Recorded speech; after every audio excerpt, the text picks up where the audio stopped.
And the reality was that a group, Antifa, was going to be they were going to be the ones producing that type of violence.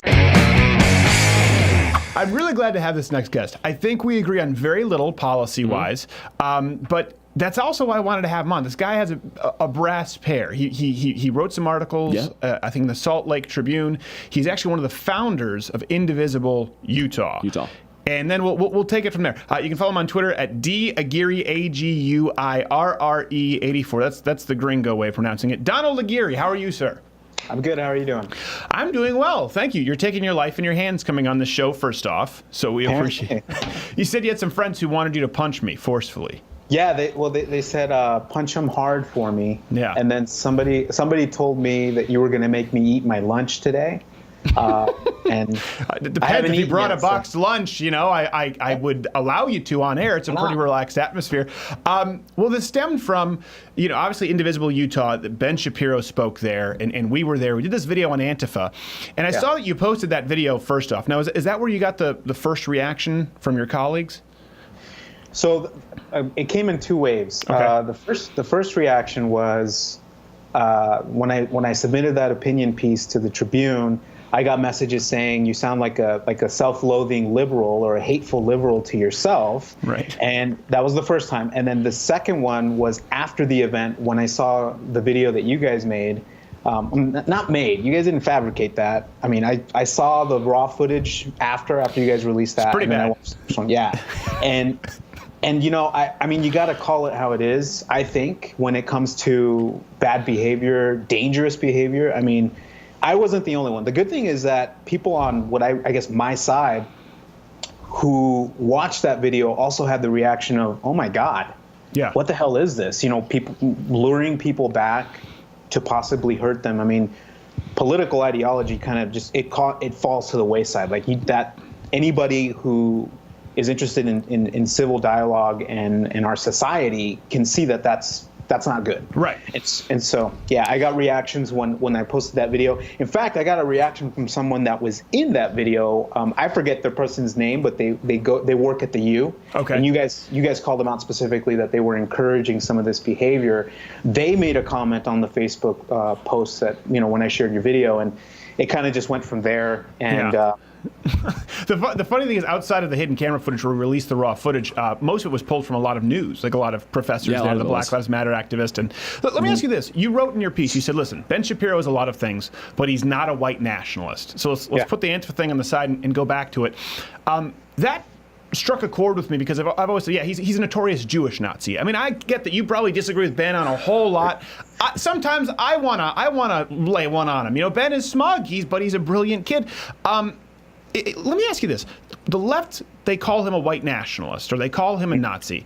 As someone who's not afraid to go against the grain, this is a genuine question since you're more on the left than I am. Do you think they really believe Ben Shapiro is a Nazi, a white nationalist, or is it an attack that they use? And how do they react when you say, listen, it's just not accurate?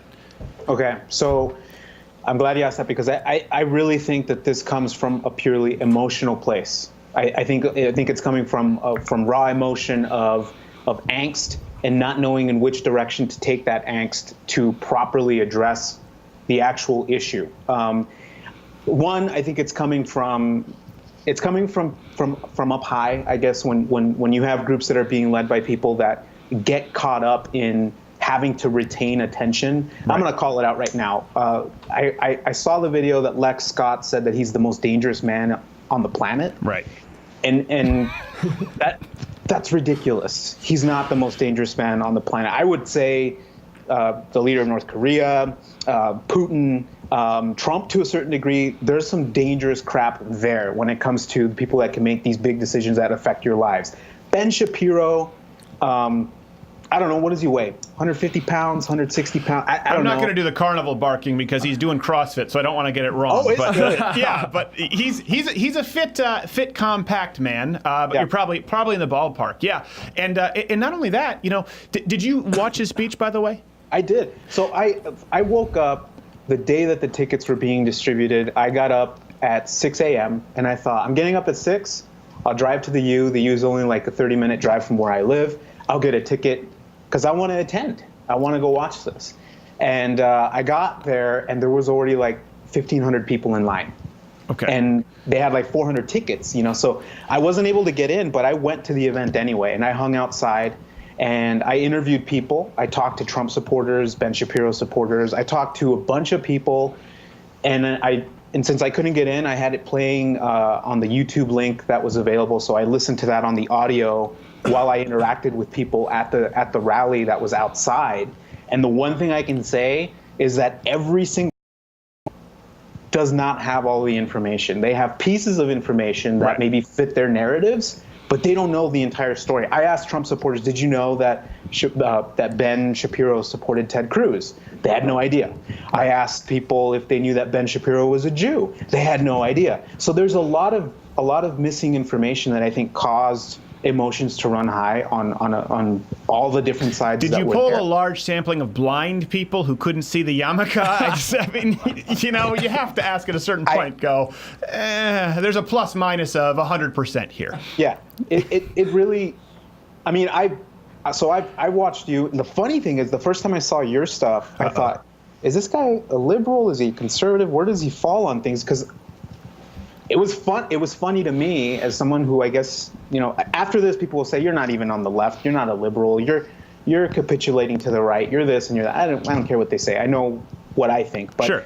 The first time I saw your video, I thought, I don't know where this guy stands. And then I watched more of them, like, oh, okay, this guy has a conservative slant on things, which is fine. Sure. And then I went down that little rabbit hole looking at Ben Shapiro videos. I've looked at Milo videos. I've looked at a variety of things. And at the end of it all you have to do, I think, that the arguments that were being presented sucked on the left, made us look stupid, I think, because we didn't know all the facts. We're calling this guy a Nazi, a white nationalist, someone, he's part of the alt-right, he supported Donald Trump. I watched Ben Shapiro laughing his ass off the night of the election when Trump won because he thought it was so ridiculous. He thought it was like, this guy won, and he was laughing.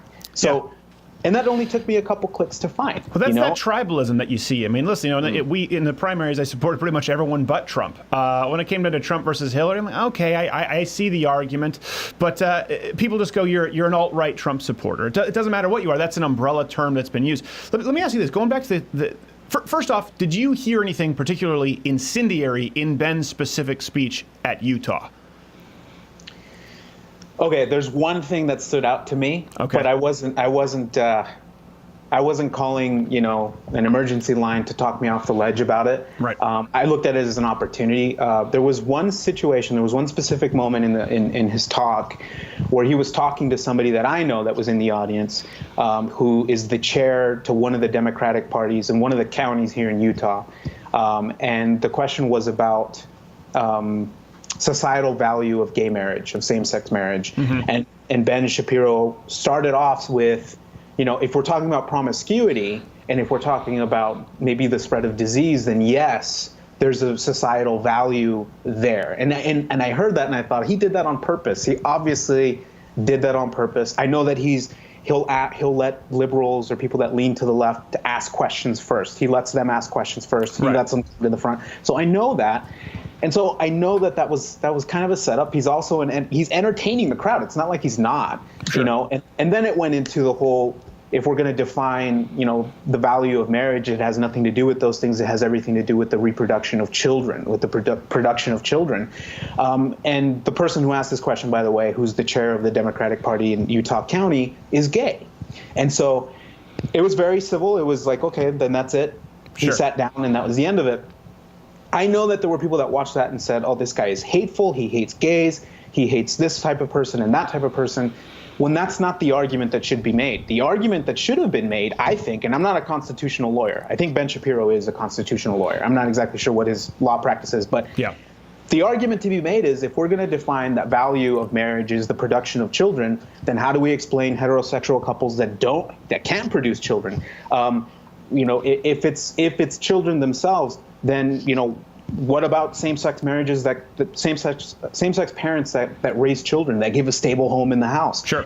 There's a lot of viable arguments that could be made, that could be based off studies, that could be based off facts, but getting caught up in emotional, getting hooked by that you lose. Right. You lose immediately. And I don't want to get into a debate. We can have you back on to actually debate issues or, to have a conversation about issues where we disagree. I would have loved to hear that conversation. But I guess sort of in a nutshell, nothing that Ben said was deliberately incendiary or hateful. And I just wanted to make sure, I don't want anyone here, since I know you're more left, to think that you have to defend everything Ben said. That's not what this is about. Going back to the Antifa issue, I know you're more liberal, but I think we probably both agree that the media leans to the left. Did you feel as though maybe your eyes were opened a little bit? Again, this is truly just, I'm not fishing for an answer, but as someone who's been on the right and has said, before this happened, I said, the media, no matter what happens, the media is not going to want to cover this on Antifa. They're not going to want to cover, even if it is violent. We never expected it to be as bad as it was, but seeing the media having access to the same footage that the FBI had access to, which led to the arrest of one of these people, saying, no, we're not going to cover it. Did that concern you at all, as someone who's more liberal and knows the media tends to lean your way?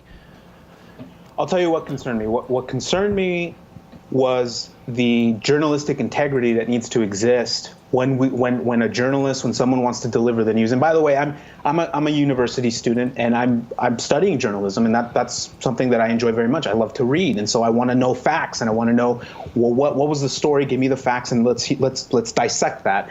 The fact that was just kind of glossed over, and the only video I saw came from this YouTube channel. I didn't see it coming out anywhere else. Right. I didn't see someone debunk you guys and say, hey, we went behind and looked at what Crowder did. Nothing like that came out. And so what concerned me the most is the fact that this was a factual thing that happened. This looked like a truthful event. This thing occurred. And you went to them and told them, hey, this happened. I have the footage. As a journalist, I would want to at least look at this. I would like to vet that information and then put it in the news. Like I would. That's what my biggest concern was. Yeah. Because there needs to be integrity when there is a delivery of the news or when you're discussing a fact. If you're going to discuss an opinion or an editorial, then obviously it's editorialized. You're going to have your own subjective view on that, which is completely fine. That's what we expect from an editorial. But that wasn't an editorial. This was a fact. This is what happened. Yeah. It's one of those. I would even give more leeway and say we editorialized based on what happened. We went in, we thought they'd be screaming. Yeah. We've had them spit on people or throw stuff.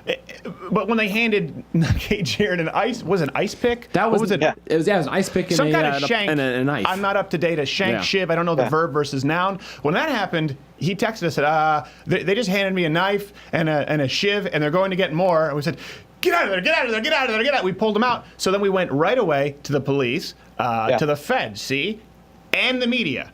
Yeah. The police, the authorities took it right away, took him into a van. I didn't see him for 2 hours. The media said, no, don't know nothing about this. That was what was crazy to me. So two things. One, excellent thinking on not knowing where to go take a shit to get out of that situation on yes, quick thinking. Number two. Number two, here's what I would like to know. I would like to know, what if let's say Fox News would have been there, who many say, well, that's a conservative news channel, or let's say a conservative news outlet would have been there. Do you think you would have gotten the same response from them, or do you think that you didn't get a response from them solely on the fact that you feel that they lean more to the left, that they're more liberal media? Well, you know what? That's an interesting question because there's a lot of inside baseball. I worked at Fox for 4.5 years. I will say this: they would have been more interested if it were just a generic person coming forward with this story, right? But news, outside of, let's remove sort of the politics from it, they're so focused on getting a scoop and an exclusive and not just reporting the actual news. They might not, if it were me, because they know that I have a big enough channel. I've had people at big news networks come in and say, hey, listen, can you give this to us exclusively? And I say, no, it's going online. Well, then we don't want to use it. Then we don't want to cover the story. So ideologically, yeah, Fox leans to the right, not as far right as people think. With this, we're the redheaded stepchild. I mean, listen, this is editorialization. This is a podcast that grew beyond, our wildest imagination, and we tend to have a platform. I can't answer that question for me. I think Fox would have taken it if it were just some random person with a story. I do.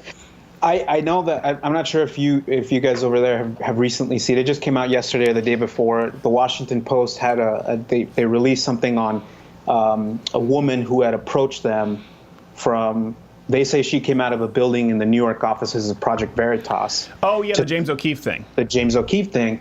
And, this is something that, I feel that the media as a whole just needs to be better overall. I mean, the news would be much more boring, I think, But it's more like we get constant analysis of things, and we beat it to death.